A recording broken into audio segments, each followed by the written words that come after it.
Surprise, Notre Dame fans. Got a new commitment to talk about in the 2027 class. We got Tim Hyde, blue and gold football analyst, to break this one down. And folks, please hit the thumbs up on this YouTube video. Subscribe to the Blue and Gold YouTube channel and go to blueandgold.com for an interview with this player and so much more on the commitment. Ellis McGaskin, Tim, from Mobile, Alabama, Williamson High School, listed at 5'11 and a half, 210 pounds. According to the On3 industry ranking, he's the number 188 overall player, number 10 linebacker in that 2027 class. So we'll talk about this recruitment, which was interesting. But first, let's pop on the film. What do you think about it? Yeah, this is the guy when Freeman mentions the word violence, you just like one play, you're done. This kid is outstanding. He, you know what? He instantly reminded me of Drew Tranquil. Just there's a couple, I think it's right here, a couple coverage plays. Just watching him run is like fun to watch. So, and obviously, Mike, come on, let's be serious. You're going into the heart of the deep South SEC country, and these are the guys that are littered all over that conference. And he looks like a SEC linebacker, you name the school. He is fast as could be. He's got, the twitch muscles you always wanted to talk about. And then his pursuit to the ball is just straight anger. I mean, it's anger management. This guy needs to get in some classes. Seriously. I know I'm laughing about it. He's so much fun to watch. When you're like, hey, Tim, let's do a, commit video. And I'm like, wow, what a football player. So he's like a Jaden Osbury. He's a lot like a Bowen with his physical downhill. He runs a heck of a lot like a Snead, a KVA type within the box. He's a legitimate blue chip, gonna be a big time riser. You just look, and this is only a sophomore film, for crying out loud. So sky's the limit for this young man. So very, very exciting, and what a monster get out of the heart of Alabama down there. Yeah, we were talking about before we started recording his offers. Auburn, Florida State, Miami, Oregon, Michigan, Ohio State, and Notre Dame was one of his more recent offers too. Notre Dame offering him for their Pot of Gold Day on March 17th. So, I was at the Future 50 events in at IMG Academy in Bradenton, Florida. Ellis wasn't there, but when Ellis tweeted out, "Hey, I'm committing soon," and you start to talk to just different like national reporters around the event, like, hey, where do you think Ellis is going? No one thinks Notre Dame. Like Notre Dame's going to go get a kid from Mobile, Alabama. This is just, I talk about this a lot, Tim. The power of Notre Dame. If Notre Dame could land anyone from anywhere, it doesn't matter like where you go to school, where you're from, what your upbringing is. If you fit Notre Dame is going to find you. And they're gonna go after you. Like anyone can fit Notre Dame. It could be the Chicago Catholic kid to the kid in Mobile, Alabama. So there's a long ways to go until signing day, Tim, of course.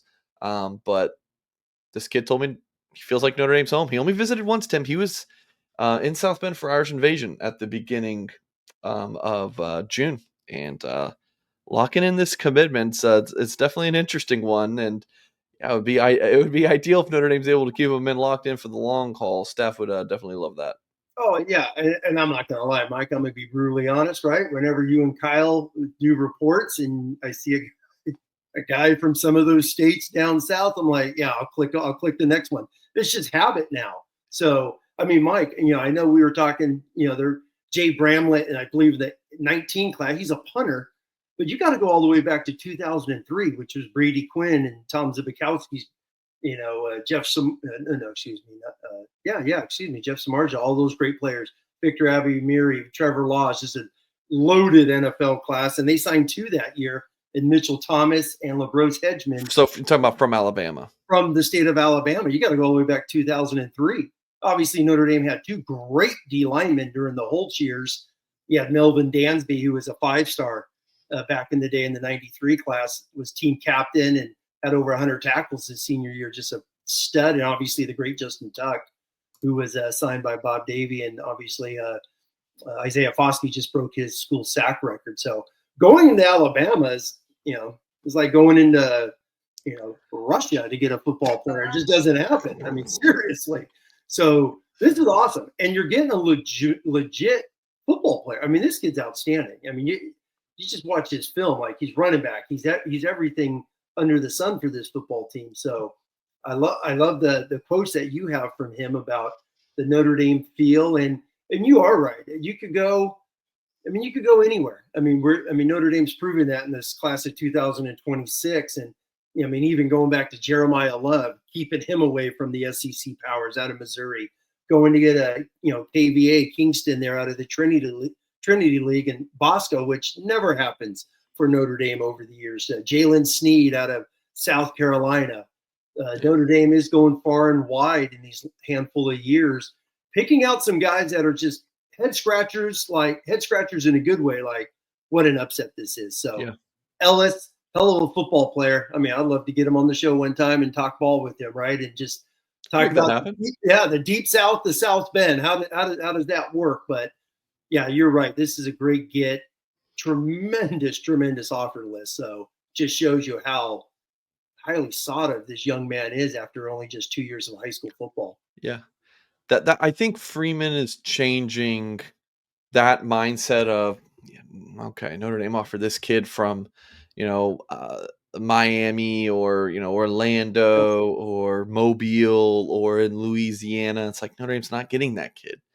But if Notre Dame offered a kid from the Greater Cincinnati Catholic League, or the Chicago kid, or maybe a you know I don't know where else, some other Midwest town. It's like, oh yeah, Notre Dame can get that kid. They can get all of them now. They just do.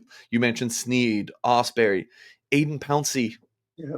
Like these are kids that Notre Dame usually doesn't get, but Notre Dame football is changing. It's not just the academics that is really good now.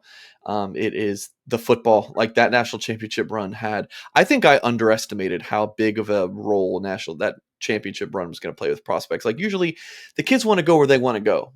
Like, we're like, what impact is a season that they're not even a part of going to have on the, what does that matter to them? They're not going to play for at least a year or two. Yeah. But no, it definitely has, and we're seeing the proof in the pudding. Ellis McGaskin, Notre Dame's second commitment in the 2027 class. If you missed it, there was a long snapper, Sean Kraft, the number one player at his position per Rubio long snapping. So Ellis McGaskin and Sean Kraft. If you had on your, if you bet a long snapper and a linebacker from Mobile, Alabama as the first two commits in the 27 class a couple months ago, that's like a million to one odds. I mean, yeah, who saw that? Let me add on to that. Obviously, Freeman's beaten South Carolina in a bowl game. Really good South Carolina team a couple years ago, and obviously beating the SEC champs, Georgia, here in the Sugar Bowl, breaking that ridiculous drought by Notre Dame in the big bowl games. Mm-hmm. Those are statement games. Yeah. And then on top of that, I think the playoff is well, where you're getting 12. Does it go to 16? Whatever it is, but obviously Notre Dame has a legitimate shot at a national title, which before you had to fight like hell to get into a 4-teamer. So maybe some of these kids in the South and Florida especially didn't take a look. Speaking of Florida, Mike, I mean, you were at Irish Invasion. They had a quarterback from Miami, Dade County, out there throwing the football. That hasn't happened in like ever at Notre Dame. So that shows you, once again, the tentacles, the reach that Freeman and his recruiting staff are having as they're growing this thing out. So it's very impressive. But I think now they made a run. They got to the title game. Once again, we've talked preseason expectations coming into 25, 26 could be even better than the previous 2 years. Kids are seeing that, and it's opening the door for the amount of playoff teams, on obviously NIL with Notre Dame. All of this stuff starts to matter. So it's really, really opening the box for anyone and anywhere in this country to really take a hard look at Notre Dame.